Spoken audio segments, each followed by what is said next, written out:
Hello dear students, स्वागत है आज आप सबका इस छोटे से प्यारे से न्यू सेशन में।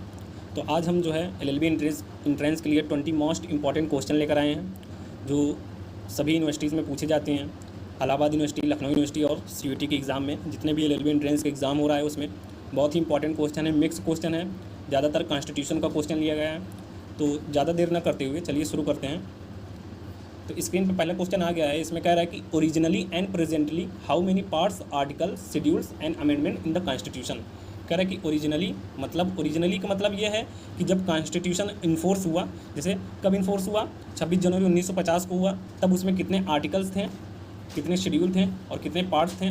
और तब तो अमेंडमेंट नहीं हुआ था, अमेंडमेंट तो जो है 1950 के बाद हुआ, लेकिन ओरिजिनली में कितने पार्ट्स, आर्टिकल, शेड्यूल थे वो देखेंगे। फिर उसके बाद प्रेजेंटली में क्या क्या है पार्ट्स, आर्टिकल, शेड्यूल्स और कितने अब तक के 2023 का जो है लेटेस्ट अमेंडमेंट अब तक का कितना हुआ है वो देखेंगे। तो इसका आंसर ये है कि ओरिजिनली में at the time of enforcement 26 जनवरी 1950 के समय हमारे पास जो है भारतीय संविधान में कुल अनुच्छेद 395 थे, टोटल आर्टिकल्स 395 आर्टिकल्स थे और पार्ट्स 22 पार्ट्स थे और शेड्यूल 8 शेड्यूल थे।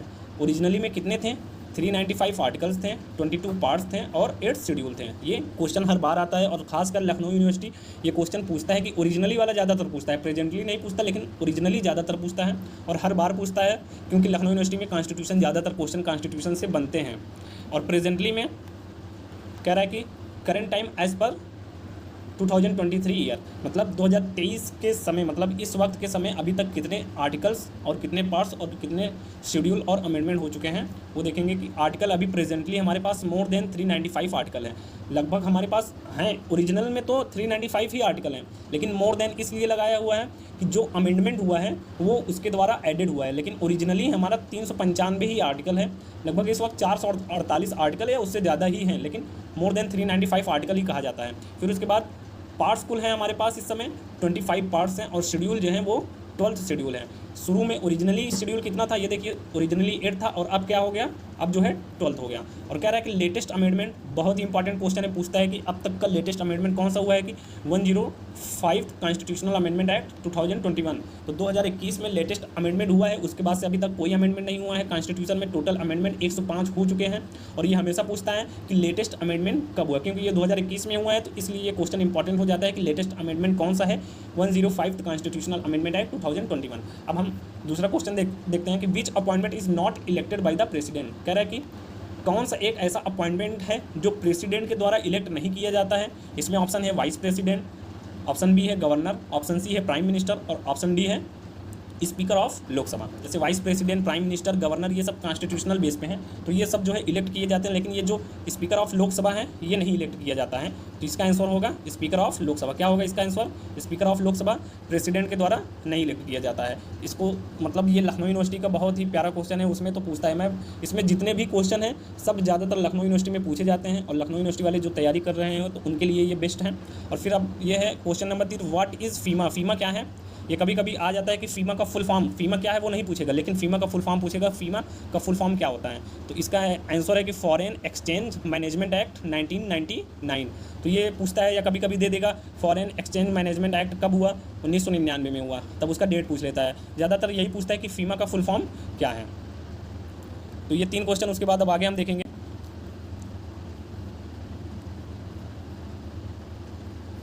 अब हमारा जो है क्वेश्चन नंबर 4 कहता है कि when Subhash Chandra Bose resign from the presidentship of Indian National Congress the seat was offered to. मतलब कह रहा है ये क्वेश्चन का ये मतलब है कि जब सुभाष चंद्र बोस ने इंडियन नेशनल कांग्रेस के प्रेसिडेंट से रिज़ाइन कर दिया गया तो वो सीट खाली हो गई, तो वो सीट किसको दिया गया। तो इसमें ऑप्शन ये है कि पहला है जवाहरलाल नेहरू, ऑप्शन बी है पत्ताभी सीतारमैया और option C doctor Rajendra Prasad और ऑप्शन डी है जेबी कृपलानी। तो इसका आंसर ये है कि डॉक्टर राजेंद्र प्रसाद को वो सीट ऑफर किया गया था, जवाहरलाल नेहरू को नहीं ऑफर किया गया था, पताभी सीतारमैया को भी नहीं ऑफर किया गया था और जेबी कृपलानी को भी नहीं ऑफर किया गया था। तो किसको ऑफर किया गया था? डॉक्टर राजेंद्र प्रसाद को ऑफर किया गया। और ये कह रहा है कि the entry and public health sanitation is included in the constitution of India in. अब ये क्या है? Entry and public health sanitation, ये कौन से कॉन्स्टिट्यूशन ऑफ इंडिया के कौन से लिस्ट में इंक्लूड किया गया है। तो हमारे कॉन्स्टिट्यूशन के अकॉर्डिंग टू शेड्यूल 7 में कुल टोटल 3 लिस्ट है, यूनियन लिस्ट, स्टेट लिस्ट और कंकरन लिस्ट। यूनियन लिस्ट क्या होता है कि जो यूनियन के द्वारा, यूनियन गवर्नमेंट के द्वारा जो उस पर जो है कानून बनते हैं वो यूनियन गवर्नमेंट के द्वारा होते हैं। स्टेट लिस्ट में क्या होता है, जो स्टेट गवर्नमेंट के द्वारा कानून बनते हैं। और कंकरन लिस्ट में जितने भी सब्जेक्ट हैं उसमें क्या होता है कि यूनियन गवर्नमेंट और उसके साथ साथ जो है स्टेट लिस्ट के गवर्नमेंट जो है उस पर मिल के कानून बनाते हैं। तो वही पूछ रहा है कि entry and public health sanitation, ये जो है बहुत ही इंपॉर्टेंट क्वेश्चन है, हर एग्ज़ाम में पूछा जाता है। ये पीसीएस का क्वेश्चन है, इसलिए जो है इसको इंपॉर्टेंट, इसलिए बहुत ही इंपॉर्टेंट माना जाता है, चाहे वो हमारा इलाहाबाद यूनिवर्सिटी हो, लखनऊ यूनिवर्सिटी हो, सीयूईटी हो। तो ये जो है entry and public health sanitation included in the constitution of state list, कौन सी लिस्ट में है, वो हमारा स्टेट लिस्ट में है। यूनियन लिस्ट, कंकरन लिस्ट में नहीं है, कौन सी लिस्ट में है, स्टेट लिस्ट। हमारा आंसर होगा स्टेट लिस्ट। अब हमारा 6 है protection of interest of minorities in which article. ये सब्जेक्ट है कि protection of interest of minorities कौन से आर्टिकल में मेंशन है। Protection of interest of minorities कौन से आर्टिकल में है, तो आर्टिकल 25, आर्टिकल 19, आर्टिकल 29 और आर्टिकल 30। ये protection of interest of minorities वो है हमारा आर्टिकल, इसका सही आंसर है आर्टिकल 29। और 7वां क्वेश्चन है in which year the objective resolution was moved by Pandit Jawaharlal Nehru in the constituent assembly. कह रहे हैं कि कौन से ईयर में कॉन्स्टिट्यूएंट असेंबली में जो है ऑब्जेक्टिव रिजोल्यूशन को मूव्ड किया गया, कौन से ईयर में ऑब्जेक्टिव रिजोल्यूशन को मूव्ड किया गया। देखिए यहाँ पे 3-4 क्वेश्चन बनते हैं, कौन कौन से, पहले तो मैं बता दे रहा हूँ। ऑब्जेक्टिव रिजोल्यूशन, यहाँ पे देखिए ऑब्जेक्टिव रिजोल्यूशन किसके द्वारा मूव्ड हुआ, पंडित जवाहरलाल नेहरू के द्वारा। किसमें मूव्ड हुआ, कॉन्स्टिट्यूएंट असेंबली में मूव्ड हुआ। ये क्वेश्चन आता है कि ऑब्जेक्टिव रिजोल्यूशन किसके द्वारा मूव्ड किया गया। ये वो लखनऊ यूनिवर्सिटी में ये सब क्वेश्चन पूछे जाते हैं। लखनऊ यूनिवर्सिटी के लिए सबसे इंपॉर्टेंट क्वेश्चन है, क्योंकि मैंने यहाँ पे इसको छाट के जो है क्वेश्चन को ले आया हूँ, क्योंकि मैंने पहले ही बता दिया 35 से जो है 40 क्वेश्चन लखनऊ यूनिवर्सिटी में कॉन्स्टिट्यूशन से पूछे जाते हैं। इलाहाबाद यूनिवर्सिटी में तो उतना नहीं पूछा जाता है, लेकिन कभी कभी पूछ भी लेता है वो लीगल एप्टीट्यूड के सेक्शन में। लेकिन अब ज़्यादातर वहाँ पे करंट अफेयर्स आ गए हैं इलाहाबाद यूनिवर्सिटी के सेक्शन में, और लीगल एप्टीट्यूड में तो जितने लॉज हैं वो हैं। फिर उसके बाद सीयूटी में ये पूछ सकता है, सीयूटी में जीएस का पोर्शन अच्छा है, करंट अफेयर ज़्यादा नहीं पूछता, लेकिन जो है पूछ सकता है। तो इसमें क्वेश्चन में ही 2 क्वेश्चन ये बन रहे हैं कि ऑब्जेक्टिव रिजोल्यूशन किसके द्वारा मूव्ड किया गया, तो ऑब्जेक्टिव रिजोल्यूशन पंडित जवाहरलाल नेहरू के द्वारा मूव्ड किया गया। ऑब्जेक्टिव रिजोल्यूशन किसके द्वारा मूव किया गया, पंडित जवाहरलाल नेहरू के द्वारा मूव किया गया। अब ये दूसरा क्वेश्चन आता है जो हमारे 7th में है, क्वेश्चन नंबर 7 में ये दिया है कि ऑब्जेक्टिव रिजोल्यूशन कब कॉन्स्टिट्यूएंट असेंबली में मूव किया गया, कौन सी ईयर में। तो इसका पहला जो है ऑप्शन है 13 दिसंबर 1946, बी है 22 जनवरी 1947 और बी सी है, सॉरी यहाँ पे भी लिखा गया, सी है 9 दिसंबर 1947, 9 दिसंबर 1946 और डी है हमारा यहाँ पे थोड़ा जो है ऑप्शन का ये देखिए, इससे कंफ्यूज मत होइएगा, ये ए बी सी और ये डी है, ये है 29 नवंबर 1949। तो पहला है ऑप्शन 13 दिसंबर 1946, दूसरा ऑप्शन है 22 जनवरी 1947 और तीसरा ऑप्शन है 9 दिसंबर 1946 और चौथा ऑप्शन है हमारा 29 नवंबर 1949। ये क्वेश्चन मैं बार बार इसलिए रिपीट कर रहा हूँ कि क्योंकि ये बहुत ही इंपॉर्टेंट क्वेश्चन है, आने वाला है 100% लखनऊ यूनिवर्सिटी वाले, आप लिख के रख लीजिए, ये क्वेश्चन आने वाला है आपके एग्जाम में। ऑब्जेक्टिव रिजोल्यूशन किसके द्वारा मूव किया गया, पंडित जवाहरलाल नेहरू के द्वारा मूव किया गया। कब मूव किया गया, अब इसका आंसर है 13 दिसंबर 1949 को पंडित जवाहरलाल नेहरू के द्वारा कॉन्स्टिट्यूएंट असेंबली में, 13 दिसंबर 1946 को पंडित जवाहरलाल नेहरू के द्वारा कॉन्स्टिट्यूएंट असेंबली में ऑब्जेक्टिव रिजोल्यूशन को मूव किया गया। अब देखिए यहाँ पे ये जितने भी डेट हैं इंपॉर्टेंट डेट है, इसीलिए मैंने इसको मेंशन किया है ताकि मैं आपको बता सकूं। पहले तो जान लीजिए ऑब्जेक्टिव रिजोल्यूशन पंडित जवाहरलाल नेहरू के द्वारा मूव किया गया। कब मूव किया गया, 13 दिसंबर 1946 को ऑब्जेक्टिव रिजोल्यूशन कॉन्स्टिट्यूएंट असेंबली में मूव हुआ।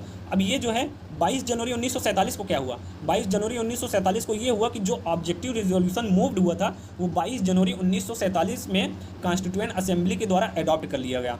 और वहीं पे उसका जो है जो 2 चीज़ें आते हैं, फंडामेंटल राइट्स और कुछ एक ऐसा चीज़ और है जो है वो मुझे याद नहीं आ रहा है, 2 चीज़ को अडॉप्ट किया गया साथ में ऑब्जेक्टिव रिजोल्यूशन के द्वारा। तो 13 दिसंबर 2 डेट है यहाँ पे, 13 ऑब्जेक्टिव रिजोल्यूशन से जो है अटैच में 2 डेट हैं, कौन कौन से हैं, 13 दिसंबर 1946 में पंडित जवाहरलाल नेहरू के द्वारा जो है मूव्ड हुआ है और 22 जनवरी 1947 को कॉन्स्टिट्यूएंट असेंबली के द्वारा जो है ऑब्जेक्टिव रिजोल्यूशन अडॉप्ट किया गया। और ये हमारा जो 9 दिसंबर 1946 है, ये कॉन्स्टिट्यूएंट असेंबली की पहली सेशन का जो शुरुआत हुआ था वो 9 दिसंबर 1946 को हुआ था। पहला सेशन कॉन्स्टिट्यूएंट असेंबली का कब हुआ, 9 दिसंबर 1946 पूछता है क्वेश्चन ये कि कॉन्स्टिट्यूएंट असेंबली का पहला सेशन कब हुआ, 9 दिसंबर 1946 का हुआ। और ये हमारा जो लास्ट वाला ऑप्शन है इसका है 29 नवंबर 1949 को क्या हुआ, 29 नवंबर 1949 को हमारा जो है कॉन्स्टिट्यूशन अडॉप्ट हुआ, किसके द्वारा, कॉन्स्टिट्यूएंट असेंबली के द्वारा। 29 नवंबर 1949 को कॉन्स्टिट्यूएंट असेंबली के द्वारा कॉन्स्टिट्यूशन को अडॉप्ट किया गया। तो चारों ऑप्शन को मैंने बता दिया, लेकिन जो इंपॉर्टेंट है objective resolution was moved by Pandit Jawaharlal Nehru in the year 13 दिसंबर 1946, ये हमारा आंसर हो गया। अब हम आगे देखते हैं।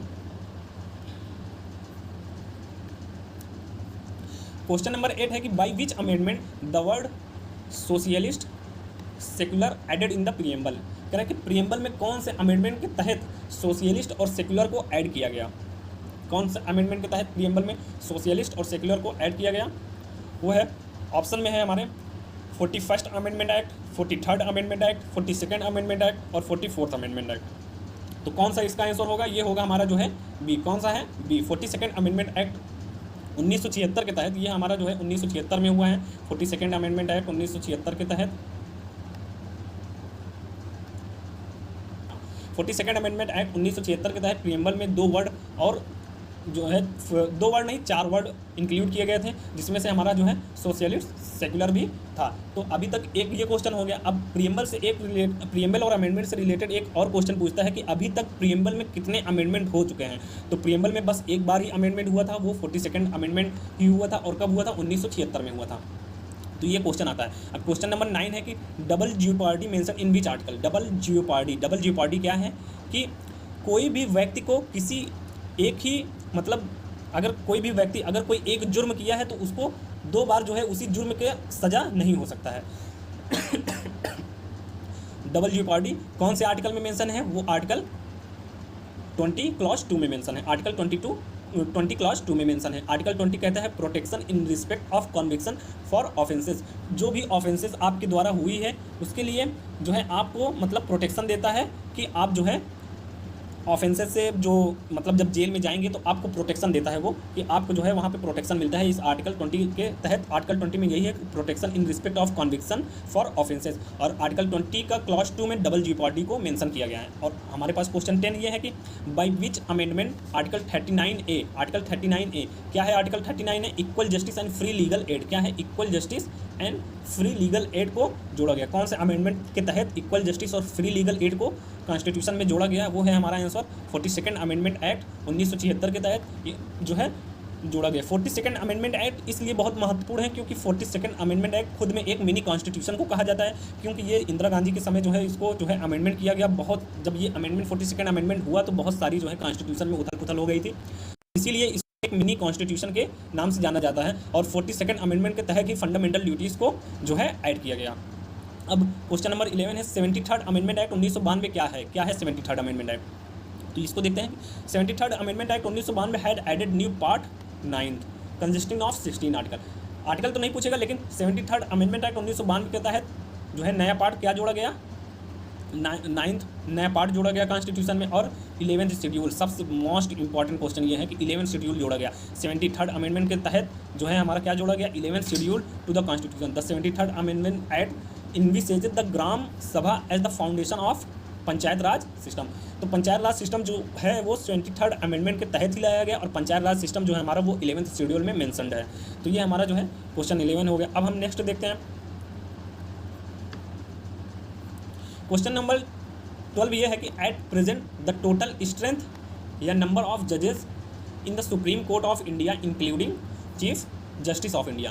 कह रहा है कि प्रेजेंट में, प्रेजेंट मतलब 2023 के तहत, मतलब अभी जो चल रहा है 2023 के तहत प्रेजेंट में सुप्रीम कोर्ट ऑफ इंडिया में टोटल जजेस कितने हैं, और साथ में इंक्लूडिंग मतलब चीफ जस्टिस ऑफ इंडिया को इंक्लूड करके बताया गया है। तो प्रेजेंट में टोटल जजेस की संख्या कितने हैं, तो ऑप्शन देखते हैं 25, 11, 34, 33, 25, 11, 34 और 33। कौन सा ऑप्शन है इसमें सही, तो जो है प्रेजेंट में हमारे सुप्रीम कोर्ट ऑफ इंडिया में जो है टोटल जजेस की संख्या 34 है इंक्लूडिंग चीफ जस्टिस। अगर चीफ जस्टिस नहीं रहेगा तो यही जो है हमारा जो है हो जाएगा 33 + 1। 33 + 1 मतलब 33 ये जो है पूरे जजेस हैं, और ये जो 1 है वो अकेला चीफ जस्टिस ऑफ इंडिया है। तो ये मिल के जो है क्या बनाते हैं, 34 बना देते हैं। तो पूरा जो है कितना है, टोटल जजेस की संख्या 34 है इंक्लूडिंग चीफ जस्टिस। क्वेश्चन बहुत ही इंपॉर्टेंट है और आता भी है। Who presided over joint session of both house of parliament. लो भाई, ये जो है लखनऊ यूनिवर्सिटी का बहुत ही प्यारा क्वेश्चन आ गया। मतलब ये हर साल ही पूछते हैं, ये 2020 में मैंने देखा और 2021 में भी मैंने देखा। तो ये मतलब उनका ये तय है, अगर पेपर बन रहा है तो ये क्वेश्चन जरूर लगाएंगे कि joint session of both house of parliament को कौन प्रिसाइड करता है। तो लोग इसी में जो है वो हो जाते हैं। इसमें 2 क्वेश्चन बनते हैं, एक जो है who called the joint session of both parliament और who presided over joint session of both house of parliament।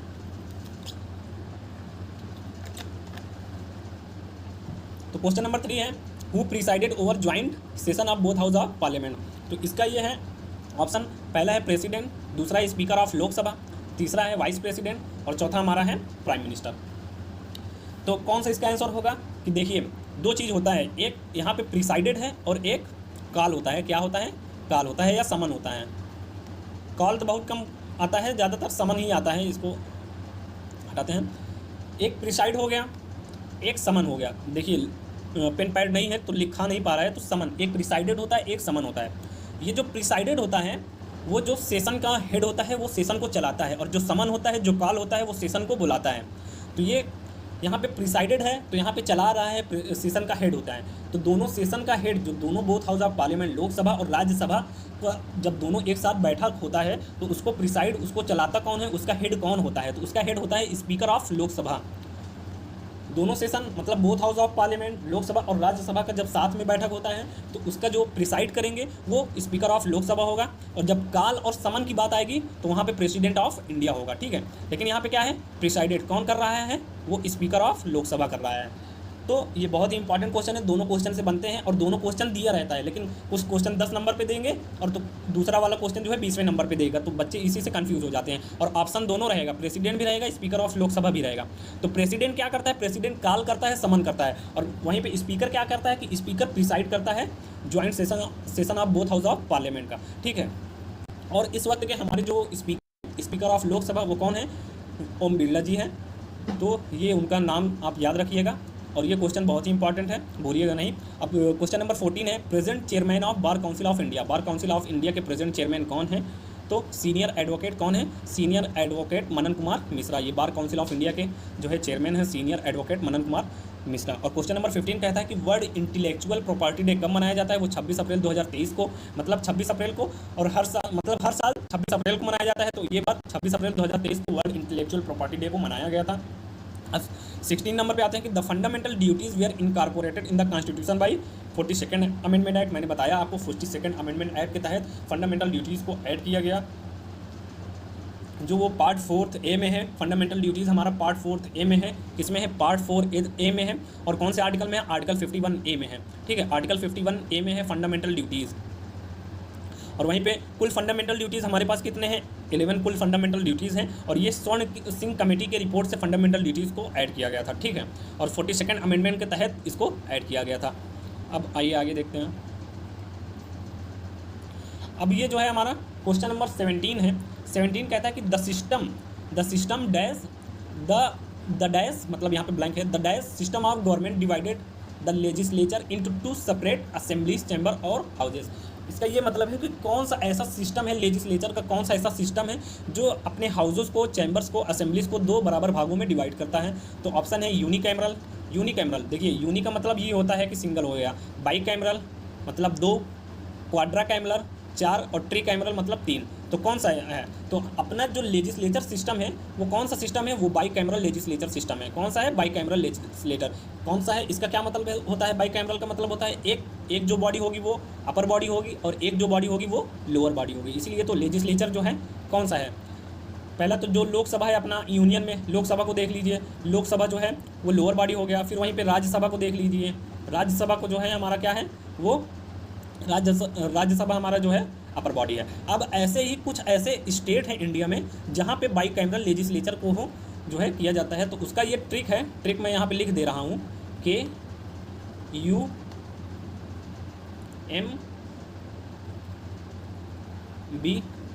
और ये J है, J के ऊपर स्टार लगा दिए हैं, वो मैं अभी आपको बताता हूँ क्या है इसका मतलब। और फिर इसका है A और T।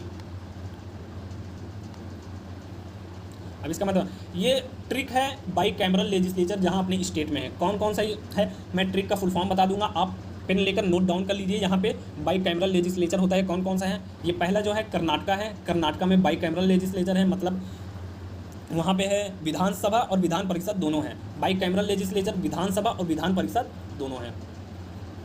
ठीक है, और कर्नाटका हो गया। उत्तर प्रदेश अपनी यूपी में भी है। फिर ये एम का है महाराष्ट्र, बी से बिहार, और ए से है आंध्र प्रदेश, टी से है तेलंगाना। ये जो है, और ये जो जे का मतलब है और स्टार का मतलब है जम्मू कश्मीर। लेकिन अब ये स्टार मैं इसलिए लगाया कि क्योंकि जम्मू कश्मीर में जब आर्टिकल 370 को हटा दिया गया तो वो इस वक्त अबॉलिश हो गया, क्योंकि वो अब यूनियन टेरिटोरीज बन गया। अब वहाँ पे सिर्फ एक ही लेजिस्लेचर है, ठीक है, तो वहाँ पे जम्मू कश्मीर से हट गया। और ये ट्रिक जो है उस वक्त मतलब 2019 के पहले की बनी हुई है, बहुत पहले की है। तो यहाँ पे जम्मू और कश्मीर नहीं है। तो कुल अब जो है कितने स्टेट हैं? कुल जो है 6 स्टेट हैं जिसमें बाईकैमरल लेजिस्लेचर को फॉलो किया जाता है। कर्नाटका है, उत्तर प्रदेश है, महाराष्ट्र है, बिहार है, आंध्र प्रदेश और तेलंगाना है। यहाँ पे जो है 6 स्टेट हैं। क्वेश्चन बनते हैं 6 स्टेट हैं, कभी कभी डायरेक्ट स्टेट का नाम पूछ लेता है, तो आप उसको नोट कर लीजिए। मैं फिर से एक बार रिपीट कर दे रहा हूँ कि ए से कर्नाटका है, यू से उत्तर प्रदेश है, एम से महाराष्ट्र है, बी से बिहार है, और ए से आंध्र प्रदेश है, और टी से तेलंगाना है। तो इस मतलब ट्रिक को पढ़ा जाता है कुंभ जाट, ठीक है, कुंभ जाट।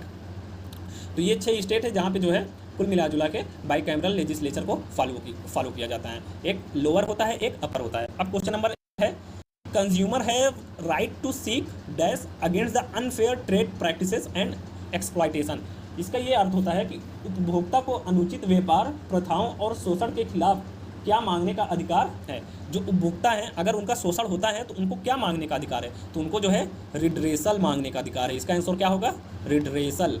क्या मांगने का अधिकार है? रिड्रेसल। रिड्रेसल मतलब होता है निवारण करना, ठीक है।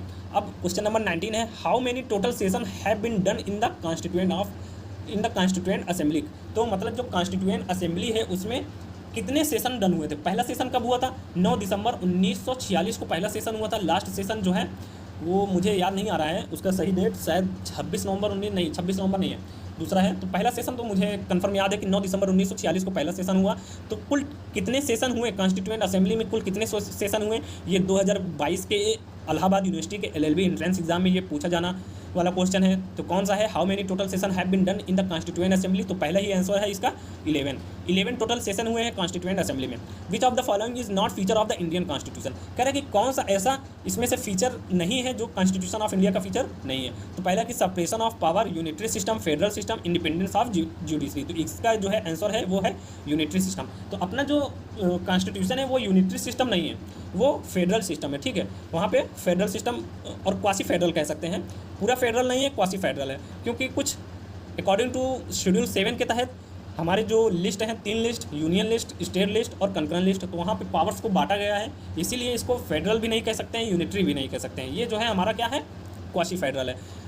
क्वासी फेडरल का मतलब जो यूनियन की तरफ भी झुका हुआ है और स्टेट की तरफ भी झुका हुआ है, ठीक है। और ये हमारा 20 क्वेश्चन इंपॉर्टेंट हो गया। अगर हमारी आपको वीडियो पसंद आई हो, अच्छी लगी हो और ऐसा ही और जो है वीडियो देखना चाहते हैं तो हमारे चैनल को सब्सक्राइब करिए, लाइक करिए और कोई भी क्वेरीज हो तो कमेंट करिए। Thank you.